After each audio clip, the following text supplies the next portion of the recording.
어제는 탈진한 모세를 일으키시는 하나님의 손길을 살펴봤습니다. 하나님 일을 내가 한다고 생각할 때는 탈진이 옵니다. 그러나 하나님은 탈진되어 능력이 없는 자에게 사람을 붙여주시고 또 능력을 주셔서 일을 감당하게 하신다고 했습니다. 오늘은 베드로 이야기가 나옵니다. 지금까지 우리가 살펴봤던 대부분의 인물들이 우리가 다 잘 아는 사람들입니다. 그리고 오늘 본문에 나오는 베드로도 베드로는 더욱더 우리가 더 잘 아는 사람이죠. 믿는 사람들 뿐만 아니라 믿지 않는 사람들 중에서도 이 베드로를 잘 알고 있는 아주 유명한 사람입니다. 베드로는 넘치는 열정을 가진 사람으로서 또 성미가 아주 급한 사람이라고 잘 알려져 있습니다. 그리고 그의 마음은 뜨겁고 또 순수하며 아주 단순한 그런 사람이었습니다. 이런 베드로의 열정도 역시 우리가 본받아야 할 아주 중요한 일이라고 볼 수 있습니다. 그리고 그의 삶 가운데 역사하신 하나님을 통해서 우리는 또 오늘 많이 배울 수 있습니다. 그래서 오늘은 베드로 넘치는 열정이라는 제목으로 말씀을 살펴보겠습니다. 첫째로 열정적인 사람은 행동하는 믿음을 가졌습니다. 10절 말씀입니다. 시몬 베드로가 칼을 가지고 있었는데 그는 그것을 빼어 대제사장의 종을 쳐서 오른쪽 귀를 잘라버렸다. 그 종의 이름은 말고였다. 누가복음 22장에 보면 예수께서 제자들에게 이 칼이 없는 자는 겉옷을 팔아 칼을 사라고 말씀하신 적이 있습니다. 그리고 제자들은 자기들이 칼이 2개 있다고 대답했습니다. 한 사람은 베드로임이 분명했고 또 한 사람은 밝혀지지는 않았지만 아마 열심당원인 시몬일 것입니다. 그때부터 이미 베드로는 칼을 들고 다녔던 것입니다. 그러다가 예수님이 잡히시는 밤에 이 위기에 처한 예수님을 위해서 칼을 휘둘렀던 것입니다. 이 사건뿐만 아니라 베드로는 모든 일에 있어서 말보다 행동이 빨랐던 사람이었습니다. 모든 일에 있어서 열정이 많았기 때문입니다. 무엇보다 베드로는 밤에 물 위를 걸어오시는 예수님을 보고 하는 말이 만일 주시거든 나도 물 위로 걸어오라 명하소서 하고 말했습니다. 예수께서 허락하시자 곧바로 물 위를 걸었습니다. 이렇게 예수께서 오라고 말씀하셔도 실제로 물 위로 걷기 위해서 배에서 내린다는 것은 정말 결코 쉬운 일이 아닙니다. 물론 나중에 풍랑을 보고 믿음이 흔들려서 물에 빠지긴 했지만 이런 위험 부담을 무릅쓰고 행동으로 옮기는 베드로의 그런 태도는 우리가 본받아야 할 일입니다. 그뿐만 아니죠. 예수께서 베드로와 야고보와 요한을 부르실 때도 그들은 곧장 배와 그물과 또 아비를 버려두고 주님을 쫓았다고 말하고 있습니다. 이렇게 즉각적인 순종이 있었던 것입니다.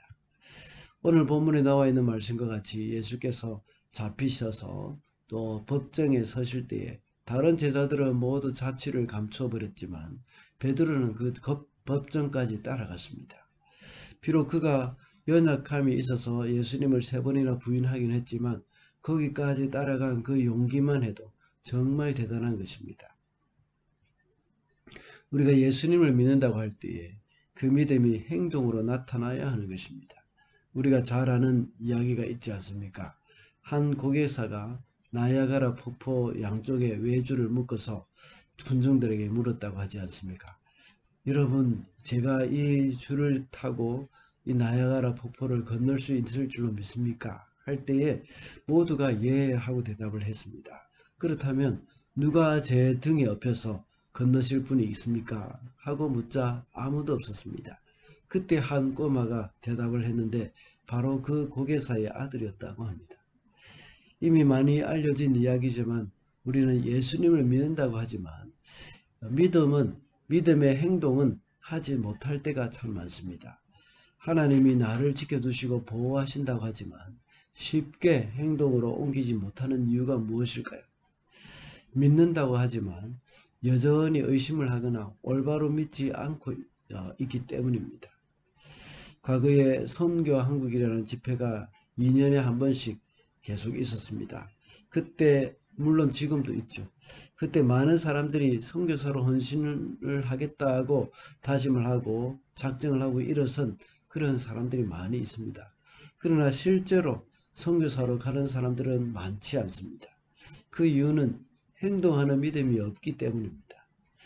그때에 큰 은혜를 받아서 작정을 했지만 현실에 발이 묶여서 행동하지 못했기 때문입니다. 사람들은 현실을 핑계 삼아 머뭇거리고 있을 때에 베드로는 과감하게 행동으로 옮겼던 사람입니다. 우리도 역시 이러한 행동으로 옮기는 그런 믿음, 이것을 본받아야 하겠습니다. 둘째로 열정적인 사람은 주님의 지혜에 의해서 조절이 되어야 합니다. 11절 말씀입니다. 그때 예수께서 베드로에게 말씀하셨다. 그 칼을 칼집에 꽂아라. 아버지께서 나에게 주신 이 잔을 내가 어찌 마시지 않겠느냐. 이렇게 열정이 있고 행동하는 믿음이 있는 반면 지혜가 부족할 때가 많습니다. 앞뒤를 생각하지 않고 행동으로 옮기면서 추진력은 있지만 주님의 지혜로 그 열정이 조정되어야 됩니다. 방금 읽은 말씀과 같이 예수께서 베드로에 의해서 잘린 말구의 귀를 고쳐주셨습니다. 같은 사건이 나와 있는 마태복음 26장에 보면 예수님은 검을 가진 자는 다 검으로 망한다고 하셨습니다. 그렇다면 누가복음에서 예수께서 겉옷을 팔아서 칼을 사라고 말씀하신 뜻을 제자들이 잘 알지 못했다는 의미입니다. 예수께서 이 말씀을 하신 것은 실제로 싸움을 위한 무기를 뜻하는 것이 아니었죠. 예수님이 이렇게 말씀하심으로 인하여서 어려움을 극복할 수 있는 마음의 준비를 하라는 그런 의미였습니다. 지금까지 복음을 전하는데 큰 어려움이 없었지만 예수께서 돌아가신 후에는 큰 핍박이라는 그 영적 전쟁이 일어나게 될 것이라는 것입니다. 그것을 극복할 수 있도록 마음의 준비를 하라는 그런 의미였습니다. 베드로는 주님이 하신 말씀의 참 뜻을 잘 파악하는 지혜가 필요했던 것입니다. 그래서 베드로는 행동하는 믿음이 있었지만 그 열정이 주님의 지혜로 잘 통제되고 조절이 되는 것이 필요했던 것입니다. 그렇지 않을 경우에는 말구의 귀를 잘라버리는 아주 폭력적인 위험이 따르게 됩니다. 이런 일은 하나님의 나라에 덕이 되는 것이 아니라 오히려 해를 끼치는 결과를 가져옵니다. 주님의 지혜로 인해서 통제되지 않은 열정은 위험하다는 것을 우리는 기억을 해야 됩니다. 올바른 그 방향을 알지 못하고 무조건 달리는 것은 옳지 못합니다. 속도보다 방향이 중요하다는 그런 말이 바로 이런 이유입니다. 방향을 제대로 잡지 못하고 빨리만 달린다면 오히려 우리의 목적지와는 더 멀어질 수가 있습니다. 제가 한국에서 사역할 때에 장례식을 가기 위해서 차를 운전해 가는데 그때는 차를 2대로 해서 갔습니다. 부교육자는 교회 성합차에 타고 가고 우리 수석 부목사님은 담임 목사님을 모시고 담임 목사님의 전용 승용차를 타고 가셨습니다. 그런데 가다가 양갈래길이 있었는데 우리가 탄 승합차는 길을 잘못 들어서 계속해서 갔습니다. 뒤로 따라오는 목사님 차에서 전화가 왔는데 마침 그때야 잘못 가고 있다는 것을 알게 되었죠. 그런데 이미 우리가 탄 차는 엄청나게 멀리 가버렸습니다. 돌아가기도 너무 멀고 그렇다고 해서 가던 길을 계속 다른 길로 합류를 해도 이 보통 먼 길이 아니었습니다. 어쩔 수 없이 가던 길로 계속 가서 한참 돌아서 목적지에 도착했을 때는 시간이 정말 많이 지체되었던 것입니다. 담임 목사님을 태운 차는 아무래도 목사님을 잘 모셔야 된다는 생각으로 조심스럽게 운전을 해서 천천히 갔지만 바른 길로 갔기 때문에 빨리 도착할 수 있었습니다. 그런데 우리 부교육자들끼리 탄 차는 우리끼리 서로 화기애애하게 이야기를 하면서 신나게 달렸던 겁니다. 그러다가 길을 잘못 들었던 것입니다. 빨리 달리긴 했지만 늦게 도착하고 말았습니다. 열정과 지혜도 바로 이와 같은 원리입니다. 지혜가 없을 때에 열정이 많을수록 더 조심해야 합니다. 그럴 때 항상 하나님께 지혜를 구해야 합니다. 야고보서 1장 5절에서는 너희 중에 누구든지 지혜가 부족하거든 후히 주시고 꾸짖지 아니하시는 하나님께 구하라. 그리하면 주시리라 하고 말씀하셨습니다. 하나님의 일을 할 때 우리는 열정을 구해야 합니다. 그리고 그 열정과 함께 우리 주님의 지혜를 우리는 구해야 합니다. 그래서 그 지혜로 우리의 열정을 잘 조절하면서 하나님의 나라에 더 많은 유익이 되도록 우리는 해야 하겠습니다. 마지막으로 열정적인 신자는 사역의 열매가 많습니다. 사도행전 4장 4절이죠. 제가 읽어보겠습니다. 그런데 사도들의 말을 들은 사람들 가운데에서 믿는 사람이 많으니 남자 어른의 수가 약 5,000명이나 되었다. 사도행전에 나오는 베드로의 모습은 그의 열정에 지혜가 더해진 모습을 보게 됩니다. 오순절 성령님의 강림으로 인해서 성령이 충만한 베드로는 가는 곳마다 큰 열매로 하나님께 영광을 돌렸습니다. 오순절 마가 요한의 다락방에서 기도하는 동안 성령이 강림했을 때에 12명의 제자들은 방언을 했습니다. 120명의 그 문도들이 방언을 했죠. 그럴 때에 사람들은 놀랐고 어떤 사람들은 술에 취했다고 말하는 사람들도 있었습니다.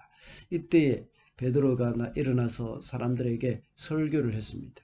그때 그 설교를 듣고 회개하고 세례를 받은 사람의 수가 3,000명이나 되었습니다. 그리고 나중에 성전에서 걷지 못하는 사람을 고쳐주고 설교했을 때에는 사도행전 4장 4절에 나와 있는 말씀과 같이 5,000명이나 주께로 돌아왔다고 말씀하고 있습니다. 그뿐만 아닙니다. 사도행전 8장에 보면 사마리아 사람들이 하나님의 말씀을 받아들였다는 말을 듣고 베드로와 요한이 함께 갔습니다. 거기서 기도할 때에 성령님이 강림하셨습니다. 이 모습을 본 무당 시몬이 돈을 주면서 자기도 그런 능력을 달라고 했을 때 베드로는 그를 책망했던 적이 있습니다. 또 하나 더 이야기해 볼까요? 10장에 보면 사도행전 10장에 보면 베드로가 고넬료의 집에 가서 설교를 하고 기도할 때에 성령님의 강림이 있었고 그로 인해서 고넬료와 온 집안이 그리스도인이 되었습니다. 이것이 바로 이방 선교의 문이 열리는 그런 계기가 되었던 것이죠.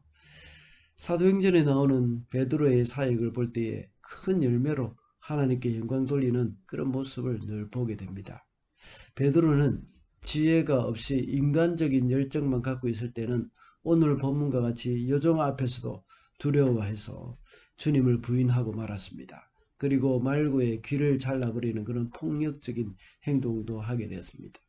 그러나 그 열정에 하나님의 지혜가 더해질 때에 열매를 맺게 된다는 사실을 오늘 우리가 알게 됩니다. 그렇다면 지혜라는 것은 무엇이겠습니까? 물론 하나님을 경외하는 것이 지혜의 근본이라고 했습니다. 또 한 가지는 성경에 보면 지혜와 성령을 함께 쓰는 경우가 많습니다.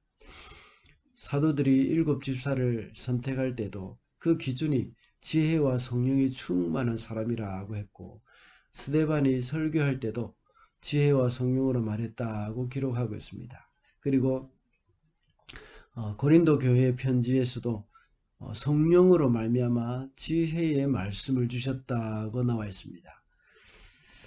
예수께서도 역시 진리의 성령께서 오시면 내가 너희에게 가르친 모든 것을 기억나게 하시리라고 말씀하셨습니다. 베드로도 역시 처음에는 겉옷을 팔아서 칼을 사라는 말씀의 그 의미를 알지 못했습니다. 그리고 그는 말구의 귀를 잘라버리는 일을 했다고 했습니다. 그렇지만 나중에 성령 충만해서 성령의 지혜가 성령의 지혜를 얻었을 때에 영혼을 살리는 그런 일을 했습니다. 지혜가 없었을 때에는 말구의 귀를 잘라버리고 생명을 죽이려고 하는 그런 행동을 하게 됐지만 그러나 성령의 지혜를 얻었을 때에 영혼을 살리는 그런 일을 했던 것입니다. 그러므로 우리가 지혜를 얻기 위해서는 구해야 할 것이 바로 성령 충만입니다. 진리의 영이 우리 가운데 충만할 때 하나님의 말씀을 알고 그 말씀을 따라 생각하고 행동하게 됩니다. 하나님의 말씀으로 인도함을 받는 삶을 살 때에 성령 충만이라고 할 수 있는 그런 지혜로운 삶을 살 수가 있는 것입니다. 말씀을 맺겠습니다. 오늘은 베드로 넘치는 열정이라는 제목으로 말씀을 살펴보았습니다. 베드로는 열정적인 사람이었습니다. 우리도 역시 주님의 일을 함에 있어서 그 열정이 필요합니다. 그러나 그 열정만으로는 안 됩니다. 그래서 그 열정에 주님의 지혜로 조절이 되어야 합니다. 하나님께 성령 충만함으로 우리에게 지혜를 더하여 달라고 날마다 간구해야 합니다. 그래서 하나님이 우리에게 맡겨주신 그 일에 많은 열매로 하나님을 기쁘시게 해드리는 저와 여러분이 되시기를 바랍니다.